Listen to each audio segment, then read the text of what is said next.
மதிமுகம் நேயர்களுக்கு வணக்கம். இது நேர்முகம். இன்றைய நேர்காணலில் சிறப்பு விருந்தினராக நம்மோடு மூத்த பத்திரிகையாளர் SP லட்சுமணன் அவர்கள் இணைந்திருக்கிறார். பேசலாம். என்ன பெரிய மாற்று கொடுத்துட்டார்? ஒரு 500 கூட்டி கொடுத்துட்டு அதுக்கு பேர் மாற்றா? இது கூட உழைக்கலைன்னா முடியலைன்னா அப்புறம் எதுக்கு உங்களுக்கு ஆட்சி செய்யணும்னு ஆசை வருது? ஆட்சியை கொடுங்க என்கிட்டங்கிறீங்க. இந்த லட்சணத்துல ஆட்சி பண்ணுவீங்க. அப்புறம் எந்த வழியெல்லாம் தாங்கிட்டு நீங்க அரசியல் வந்தீங்க? உங்களை யார் சட்டையை பிடிச்சிருந்தா காலை பிடிச்சிருந்தா? ஹீரோ இமேஜ்ல இருந்து வெளியில வரவிட மாட்டாங்க. முதல்ல இந்த வழியை தாங்குங்க. இதை விட்டு கொடுக்குற போது அவருக்கு ஒரு வழி வரும். ஐயோ ஹீரோ இமேஜ் போகுது, வெயில் வருது, வேர்வைப்படுது, மேக்கப் கலையுது. உங்கள் சத்யாவின் full moon sale up to 70% தள்ளுபடி. ஏசி விலை 2ஆம் தேதி முதல் 15% வரை உயர்கின்றது. இப்போது ஏசி வாங்கி பணத்தை சேமியுங்கள். டயா பூஸ்டர் சுகரை கண்ட்ரோல் பண்ணும், உங்க ஆரோக்கியத்தை மீட்டு தரும். சர்க்கரையை கட்டுப்படுத்துறதுக்கான எளிமையான வழிமுறை, இயற்கையான வழிமுறை. அனைத்து மருந்து கடைகளிலும் கிடைக்கும்.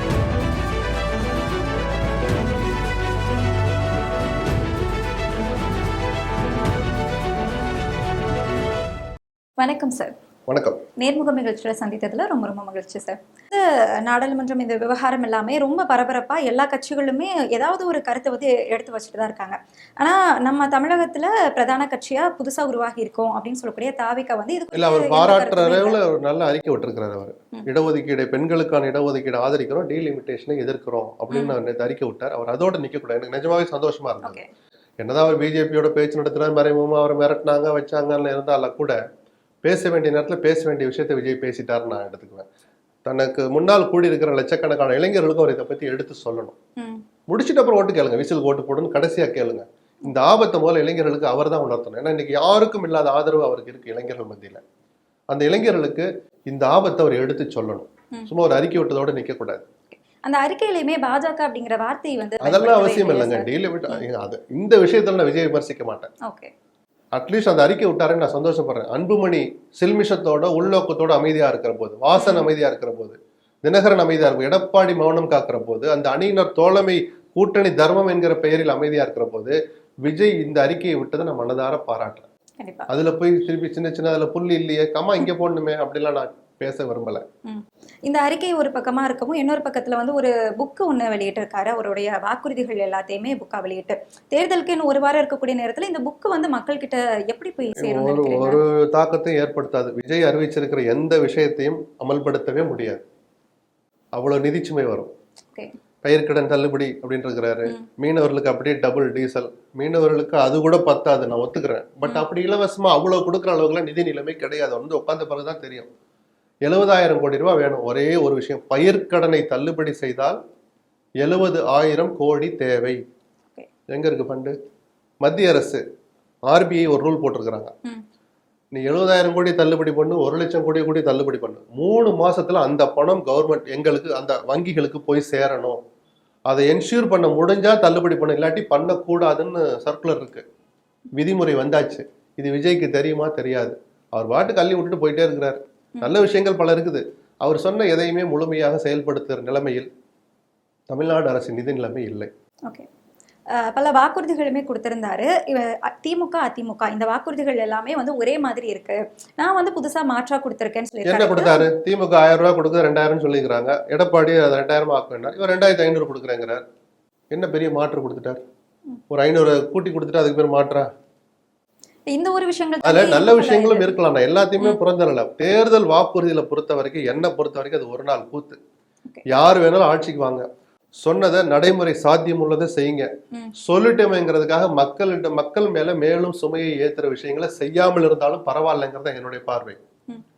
ஏன்னா இன்னைக்கு 2500 ரூபாய் கொடுக்குறேங்கிறாங்கல்ல, அதுக்கு மற்ற ஆட்கள்லாம் எவ்வளவு கஷ்டப்படணும் தெரியுமா? எவ்வளவு சுமையை தாங்கணும் தெரியுமா? சத்தம் இல்லாம சொத்து வரியை உயர்த்துவாங்க.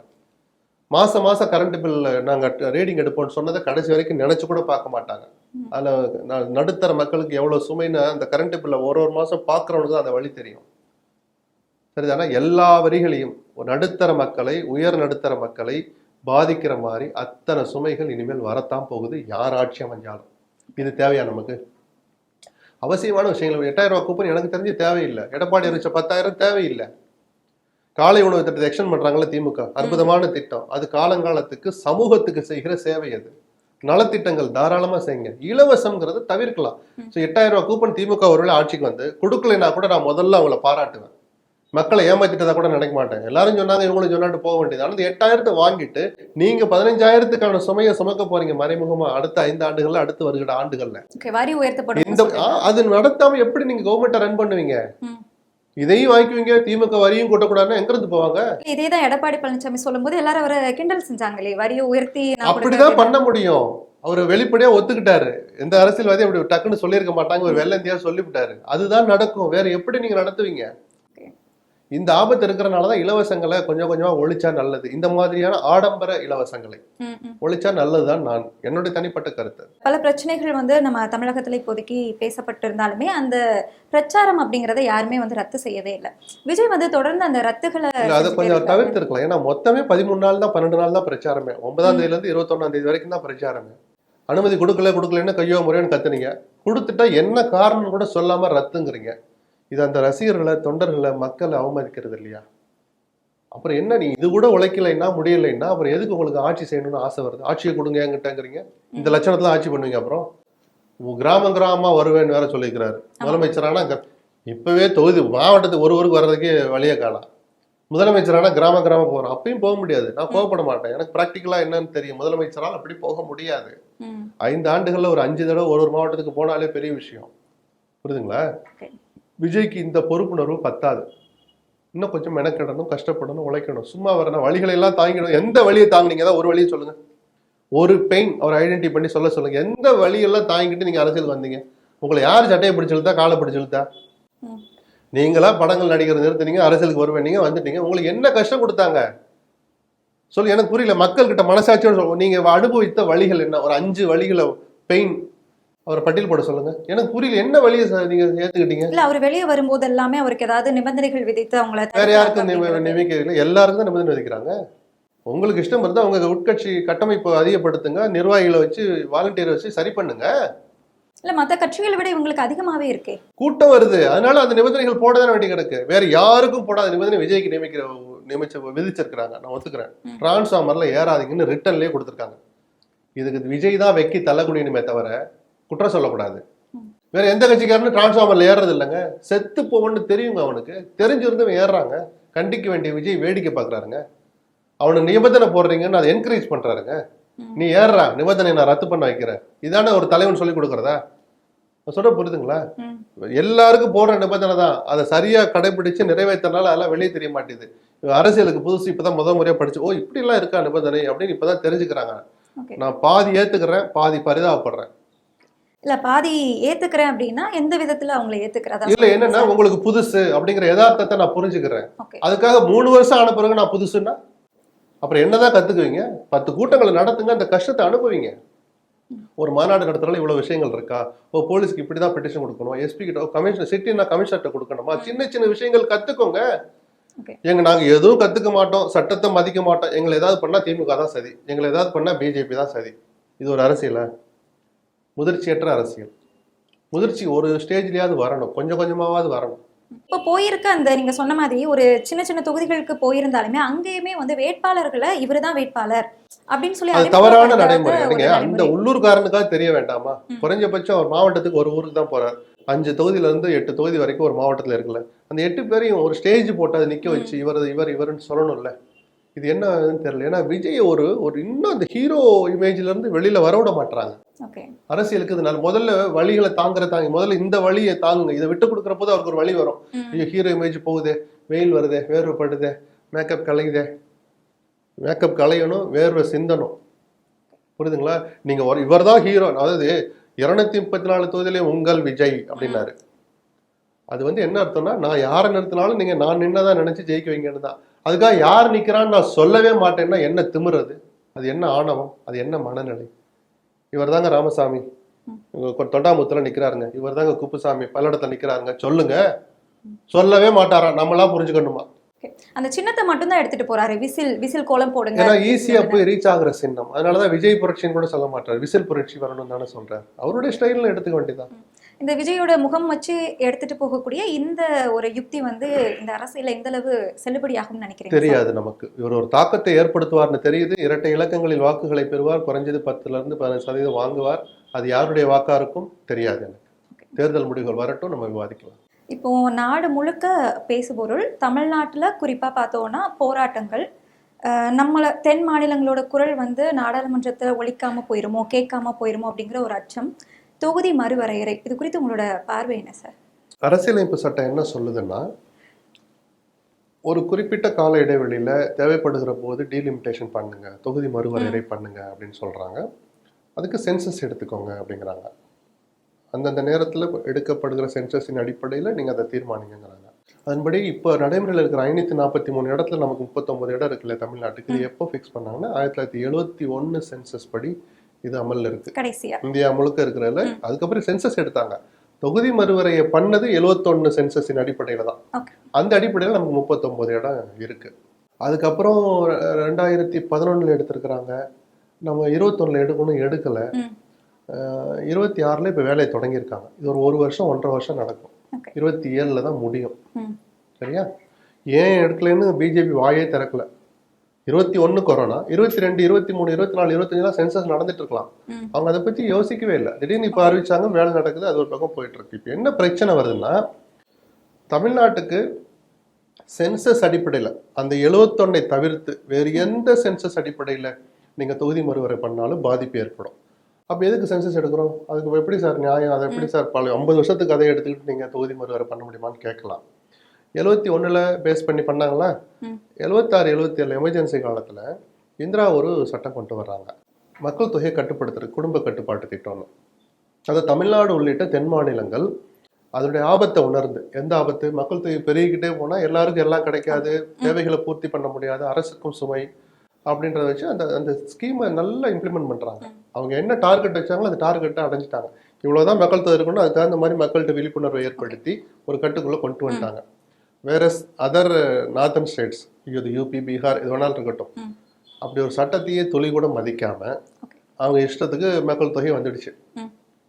இப்போ நீங்க 71 விட்டுட்டு வேற எந்த ஸ்கீம் எடுத்த, எந்த இயர்ல எடுத்த சென்சஸை வச்சுக்கிட்டு வந்தாலும் மக்கள் தொகை அடிப்படையில் தான் உங்களுக்கு எம்பி சீட்டுன்னா, மத்திய அரசு கொண்டு வந்த ஒரு நல்ல திட்டத்தை சரியா அமல்படுத்தின தமிழ்நாட்டுக்கு ஒரு அநீதி கிடைக்கும். ஏன்னா உங்களுக்கு இவ்வளவுதான் அப்படின்னு சொல்லுவாங்க, மக்கள் தொகை அவ்வளவுதான், நியாயம் தானே. ஆனா அந்த சட்டத்தை மதிக்காமல் தன்னிச்சையாக நடந்துகிட்ட, எதேச்சரிக்கையாக நடந்துகிட்ட மாநில அரசுகளுக்கு ரிவார்டு கொடுத்த மாதிரி அவங்களுக்கும் அதிகமா இடம் கிடைக்கும். இப்படி பயப்படாதீங்க, எல்லோருக்குமே 50% உயரும் அப்படின்னு சொல்றாங்க. பார்த்தா நியாயமா தெரியும். நமக்கு 40ன்னு வச்சுக்கோமே, 20%னா 20 இடம் கூடி 60 மாறும். 59 சொல்றாங்க எக்ஸாக்டா. மசோதால இல்ல, அமித்ஷா பேசும்போது சொல்றாரு 59 அப்படின்னா 50% உயரும்னு அவங்க எதுவுமே சொல்லலை இன்னும். சரி கொடுத்துட்றீங்க. இன்னைக்கு பிஜேபி இது 5 வருஷத்துக்கு தான், 6வது வருஷம் என்ன இந்த இன்னைக்கு கொண்டு வந்திருக்க மசோதால என்ன ஒரு வார்த்தையை சேர்க்கிறாங்கன்னா, எந்த சென்சஸை அடிப்படையா எடுத்துக்கிறது அப்படிங்கறத அரசமைப்பு சட்டம் முடிவு செய்யும் அப்படிங்கிறாங்க. கான்ஸ்டியூஷன். அவங்க அதாவது அந்த ஐயரை எடுத்துக்கலாமா வேண்டாமான்னா அதை திருத்தணும்னா ஓட்டெடுப்பு நடக்கணும். கான்ஸ்டியூஷன் அமெண்ட்மெண்ட்னா 2/3 மெஜாரிட்டி வேணும். சில விஷயங்களுக்கு மாநிலங்கள் சம்பந்தப்பட்டதுனால பாதி மாநிலங்களுடைய ஒப்புதல் தேவை. சட்டமன்றங்கள் தீர்மானம் போட்டு அதை ஒத்துக்கிறோம் ஏத்துக்கிறோம்னு சொல்லி தீர்மானம் போட்டு அனுப்பணும். அது கான்ஸ்டியூஷன் அமெண்ட்மெண்ட், ஒரு வகையான சேஃப்டி. நினைச்சனாலாம் மாத்திர முடியாது. இவங்க என்ன பண்றாங்க பிஜேபி இந்த மசோதால, எந்த சென்சஸ் என்பதை நாடாளுமன்றமே முடிவு பண்ணும் அப்படின்னு. என்ன தெரியுமா, சிம்பிள் மெஜாரிட்டியில பார்லிமெண்ட்டே முடிவு பண்ணிட்டு போயிடுவான். இன்னைக்கு 50% ப்ரொபோர்ஷனேட் ஷேரிங்னு சொல்றாரு பிரதமர். விகிதாச்சார அடிப்படையில் அதை பகிர்ந்தளிப்போம். வாயில சொல்றீங்க, அந்த வார்த்தை மசோதால இல்ல. நீங்க இன்னைக்கு நிறைவேற்றிட்டு போயிடுறீங்க, சட்டம் பாஸ் ஆயிடுது. 2 வருஷம் கழிச்சு 3 வருஷம் கழிச்சு இந்த அடுத்த தொகுதி மறுவரையறை 27 வெளிவரப்போகுது இல்லையா, அடுத்த வருஷம் ஃபைனல் வந்துடும் சென்சஸ்.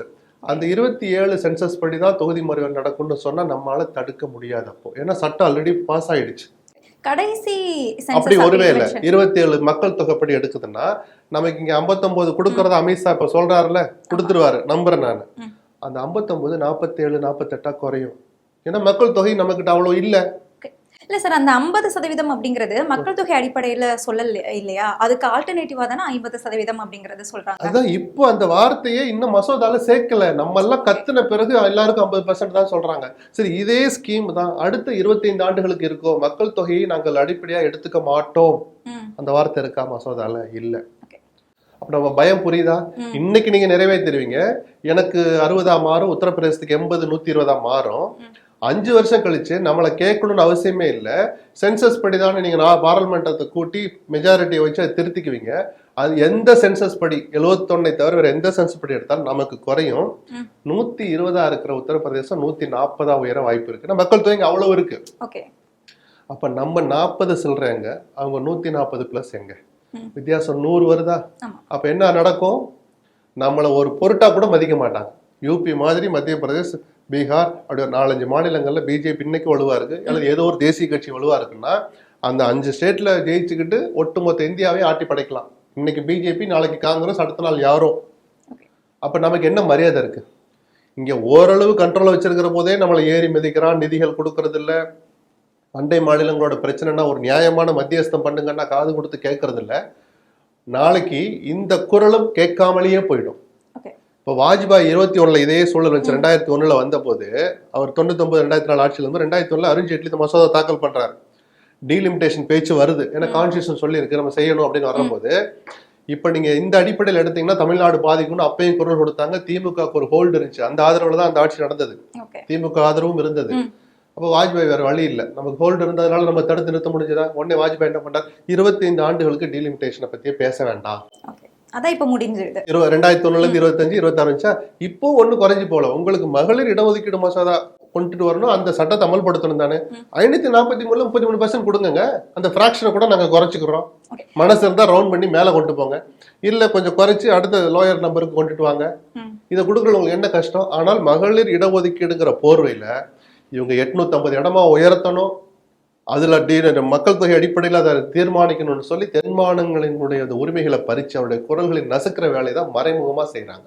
இல்ல சார், ஆனா சத்தியமா சொல்றேன், தென் மாநிலங்களுக்கு எந்த ஒரு பாதிப்புமே வராதுன்னு பிரதமர் மோடி சொல்லி அதுல 2 வார்த்தையை லீகலா சேர்த்தா என்ன உங்களுக்கு? ஏன் சேர்க்க மாட்டீங்க?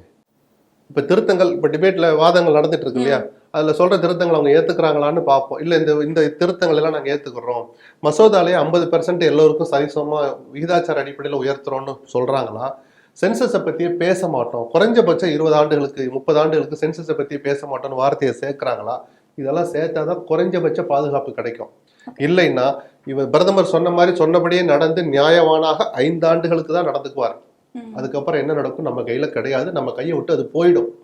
அதனாலதான் முதலமைச்சர் இவ்வளவு காட்டமான முகத்தை காட்டுறாரு. நம்மளுடைய உரிமைகளை பறிக்கிறாங்க, எல்லோரும் விழித்து எழ வேண்டிய நேரம் வந்துடுச்சுன்னு. இல்லை, இப்போ இடஒதுக்கீடு போர்வையில் இந்த மறுவரையை எடுத்துட்டு வராங்க அப்படின்னா, இடஒதுக்கீட்டில் நம்ம ஒரு சஜஷன் வந்து சொல்லலாம். அப்படிதான் கனிமொழி அவர்களுமே சொல்லியிருக்காங்க. 543ல் 3ல் 1 பங்கு நீங்கள் வந்து சுழற்சி முறையில் பெண்களுக்கு இடஒதுக்கீடு கொடுங்கன்னு சொல்லிட்டு, இது வந்து எந்த அளவு சரியா இருக்கும்னு நினைக்கிறீங்க? சரிதானுங்க, அதுக்கு தானங்க சட்டம் கொண்டு வந்தீங்க. உங்களுக்கு பெண்கள் மேல இவ்வளவு அக்கறை இருக்குல்ல, எப்ப கொண்டு வந்துடும்? 23ல் இந்த சட்டம் பாஸ் ஆயிடுச்சு, எல்லா கட்சிகளும் ஆதரிச்சு ஏகோபித்தமா நிறைவேற்றப்பட்ட சட்டம் அது. அடுத்த வருஷமே தேர்தல் வந்துச்சு, நாடாளுமன்ற தேர்தல் 24ல். ஏன் அதில் அமல்படுத்தல? பிஜேபி என்கிற ஒற்றை கட்சி தான் அதை தடுத்தது. சதி பண்ணதே பிஜேபி தான், கொடுக்க விடாமல் தடுத்ததே பிஜேபி தான். எல்லோரும் கேட்டாங்க நாடாளுமன்ற தேர்தலே அமல்படுத்தலாமே. இல்ல 26ல் ஒரு சென்சஸ் நடக்க போகுது, அதை வச்சு 29ல் பண்ணிக்கலாம்னு சொன்னது பிஜேபி. இன்னைக்கு நீலி கண்ணீர் வடிக்கிறாங்க, நாங்க பெண்களுக்காக கொண்டுட்டு வர்றோம், ஸ்டாலின் தடுக்கிறார், எதிர்கட்சிகள் தடுக்கிறாங்கன்னு. வெந்நேர்மை நடந்துச்சு நேற்று நடந்த கூத்து. அந்த மகளிர் இடஒதுக்கீடு மசோதா சொல்லக்கூடாது, சட்டம் ஆயிடுச்சு அது. அந்த சட்டத்தை இதுவரைக்கும் அரசிதழ்ல வெளியிடவே இல்லை. மீன்ஸ் இது சட்டம் தான் ஒரு ஸ்டேட்டஸ் கொடுக்கவே இல்லை, அபிஷியல் ஸ்டேட்மெண்டே இல்லை. அப்படி இல்லாத போது இருக்கிற சட்டத்துல நீங்க அமெண்ட்மெண்ட் கொண்டு வர முடியும். இப்ப இவங்க அமெண்ட்மெண்ட் கொண்டு வர்றாங்க எப்படி? இந்த மகளிர் இடஒதுக்கீடு மசோதா இந்த டீலிமிட்டேஷன் மூலம் நிறைவேற்றப்பட போகிற, வரையறுக்கப்பட போகிற தொகுதிகளில் 33% ஒரு வார்த்தையை சேர்க்கிறாங்க. இங்க சட்டம் அமல்லையே இல்லை, கெசட்ல வரல. 33 மாசம் தூங்கி கிடந்த பிஜேபி அரசு நேத்து அவசரமா கெசட்ல வெளியிடுறாங்க. இவங்க பெண்களின் உரிமையை பாதுகாக்கிற லட்சணம் இதுதான். ஏன் இவ்வளவு நாளா கெசட்ல வெளியிடல? ஏன்னா வெளியிட்டு இருந்தா இன்னைக்கு தமிழ்நாட்டில் தேர்தல் நடக்கல, இதுலயே 33% பெண்கள் இடஒதுக்கீடு கிடைச்சிருக்கும். தடுத்தது யார்? பிஜேபி தான். ஸோ சட்டத்தை திருத்தணும்னா, அதுல அமெண்ட்மெண்ட் கொண்டு வரணும்னா எக்ஸிஸ்டிங் லா இருக்கணும். ஒரு சட்டம் இருந்தாலும் அதுல திருத்தம் கொண்டு வர முடியும். சட்டமே இல்லாம ஏர்ல திருத்துவீங்க?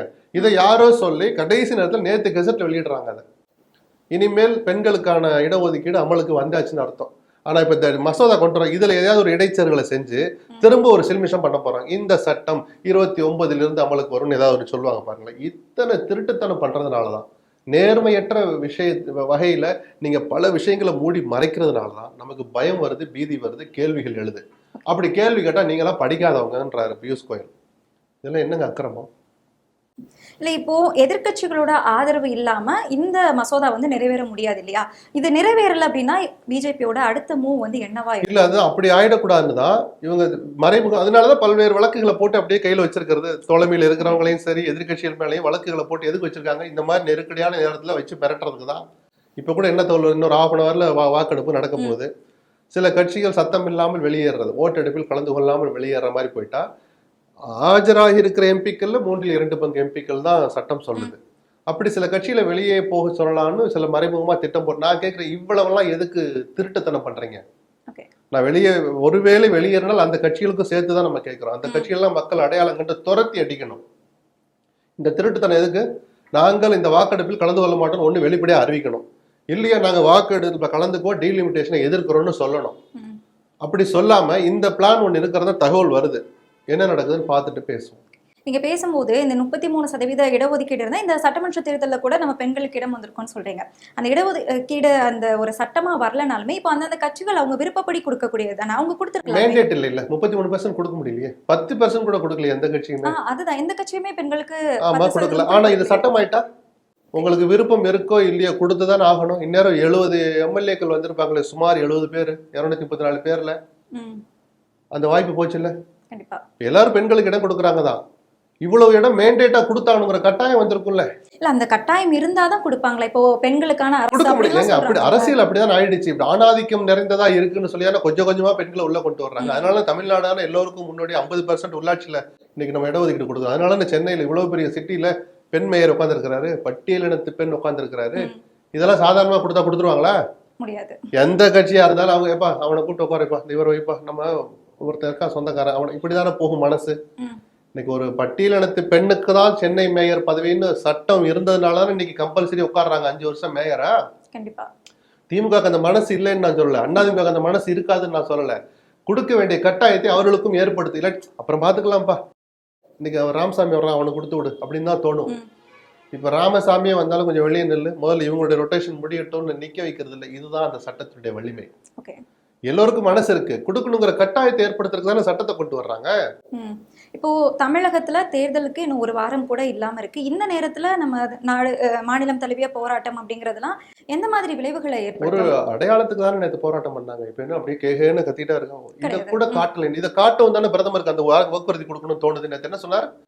நான் இந்த வாக்குறுதி கொடுக்குறேன், இதை தமிழ்ல எப்படி சொல்லணும்னு சொல்லுங்க, தமிழ்ல கூட சொல்றேன் அப்படின்னு சொல்றாரா? இந்த குரல் ஒலிக்காமல் இருந்தா அந்த வார்த்தை வந்திருக்காது. நம்மள துச்சமா மதிச்சிருப்பாங்க. இந்த முகத்தை ஸ்டாலின் காட்டாம இருந்திருந்தால் இந்த அளவுக்கு கூட நமக்கு பதில் வந்திருக்காது. இன்னமும் மௌனமாவே இருந்து நினைச்சாலும் சாதிச்சுட்டு போயிருப்பாங்க. இந்த டீலிமிட்டேஷன் மட்டுமே கிடையாது, சிஏஏவாக இருக்கட்டும், எஸ்ஐஆராக இருக்கட்டும், இந்த மாதிரி மக்களுக்கு விரோதமா இருக்கக்கூடிய அந்த சட்டத்திட்டங்கள்லாம் எடுத்துட்டு வரும்போது அதிமுக பாஜக கூட்டணி வந்து யதார்த்தமா அமையுதா, இல்ல கூட்டணியில இருக்கக்கூடிய நேரம் பார்த்து அவங்க எடுத்துட்டு வராங்களா? அப்படி இல்ல, அதிமுக கொண்டு பெரிய பலமெல்லாம் இல்ல. மக்களவையில ஒரு இடம் கூட அதிமுக கிடையாது. அதனால அதிமுக அதுக்காக தான் கூப்பிடுறாங்கன்னு அப்படி எடுத்துக்க வேண்டாம். இங்க சட்டமன்ற தேர்தலில் ஒரு சுயநலத்துக்காக தான் அவங்க தோல்ல சவாரி ஏறி வராங்க. கொஞ்சம் வெற்றி கிடைக்குதா இல்லையான்னு மக்கள் முடிவு பண்ணட்டும். அந்த நேரத்துல நடக்குதான்னு இல்லை, இந்த நேரத்திலேயாவது எடப்பாடி வாய் திறந்து பேசணும்னு நம்ம எதிர்பார்க்கிறோம். கூட்டணி தேர்தல் அதெல்லாம் வேற, உங்க அரசியல்லாம் அப்புறம் மாநில உரிமைகள்னு வர்றபோது தோழமையோ எதிரில் இருக்கிறீங்களோ உரிமைகளுக்காக குரல் கொடுக்கணும்ல. நீங்க தமிழ்நாட்டுக்காக குரல் கொடுக்காம எந்த முகத்தை வச்சுட்டு தமிழ்நாட்டில் அரசியல் பண்ணுவீங்க? நேற்று இதை பத்தி புரிதல் இல்லாம எடப்பாடி டக்குன்னு ஸ்டாலினுக்கு வந்து மகளிருக்கு இடஒதுக்கீடு கொடுக்குறதுல இஷ்டம் இல்லை. என்னங்க அது ஏற்கனவே சட்டம் ஆயாச்சு, இனிமேல் ஸ்டாலின் நினைச்சா கூட தடுக்க முடியாது. நான் சொல்ல புரியுதுங்களா? அப்போ அதனால இந்த மாதிரி எடப்பாடி மாதிரியான தலைவர்கள் மனசுலயே ஒரு பொய்ய புகுத்தி அவங்களை தவறா புரிய வச்சுக்கிற சதியை தான் பிஜேபி பண்ணுது. கரெக்டா அதுல எடப்பாடி சிக்கினார். மதியத்துக்கு மேல யாரும் சொல்லி கொடுத்துட்டாங்க, இல்ல தலைவரே விஷயம் அது இல்லைன்னு உடனே டிபேட்டுக்கு யாரும் போவாதீங்க அப்படின்ட்டாரு. ஏன்னா போய் என்ன மசோதா ஆதரிக்கிறோம்னு சொல்லிட்டான்னு வச்சுங்க, அதிமுக நேரடியா கலந்துக்கிறது இல்ல, ஆனாலும் அது ஆபத்துன்னு சொல்லிதான் யாரையும் நேற்று அவர் போக விடல. ஆனா வெளிப்படையா அவரே ஆதரவு கொடுத்துட்டாரு இல்லையா? என்னன்னு ஸ்டாலின் அவர்கள் வந்து எதிர்ப்பு தெரிவிச்சிருக்காங்க. இவர் எதிர்ப்பு தெரிவிக்கல, இது வந்து பெண்களுக்கு இடஒதுக்கீடு நல்லதுதான் அப்படி சொல்றது இல்ல. அது பெண்கள் இடஒதுக்கீடு எல்லோருமே ஆதரிக்கிறாங்க. இதே எடப்பாடி ஆதரிச்சு ஓட்டு போடும் தானே அது சட்டமாச்சு. இதே ஸ்டாலின் ஆதரிச்சு ஓட்டு போடும் தானே 23 சட்டமாச்சு. அதை யாரும் மறுக்கலையே. டீலிமிட்டேஷனை பத்தி உங்க பதில் என்னன்னா, எடப்பாடி இப்ப வரைக்கும் வாய் திறக்கல. கூட்டணி தர்மங்கிறதுக்காக நீங்க இதெல்லாம விட்டு கொடுப்பீங்க? கூட்டணி ஒரு பக்கம் இருக்கட்டும், உரிமைகளுக்காக குரல் கொடுங்க. தினகரன், அன்புமணி, வாசன் இவங்கெல்லாம் ஏன் வாய் திறக்காம இருக்காங்க? திருப்பி திருப்பி அந்த பெண்கள் இடஒதுக்கீடு மசோதாக்குள்ளேயே போய் புகுந்துக்கிறாங்க. அது யாருமே தடுக்கலையே, தடுக்கவும் முடியாது. நடக்காத விஷயத்தை எதுக்கு நீங்க கொண்டாடுறீங்க? அவசர அவசரமா கூட்டம். ஆமா, இந்த அவசரம் ஏன்னு தான் அப்பதான் எதையோ திருட்டுத்தனம் பண்றதுக்கு இவ்வளவு அவசரத்தை காட்டுறாங்கன்னு நம்ம எல்லோரையுமே சந்தேகப்பட வைத்தது. சந்தேகத்தை உறுதிப்படுத்துற மாதிரி பல பல விஷயங்கள் நடந்ததும் இப்படிதான். இப்படி எதிர்குரல் வரவும் தான் கொஞ்சமாவது வாயை திறந்து பதில் சொல்றாங்க. கண்டிப்பா சார், நிறைய தகவல்களை பகிர்ந்தீங்க, ரொம்ப நன்றி. நன்றி.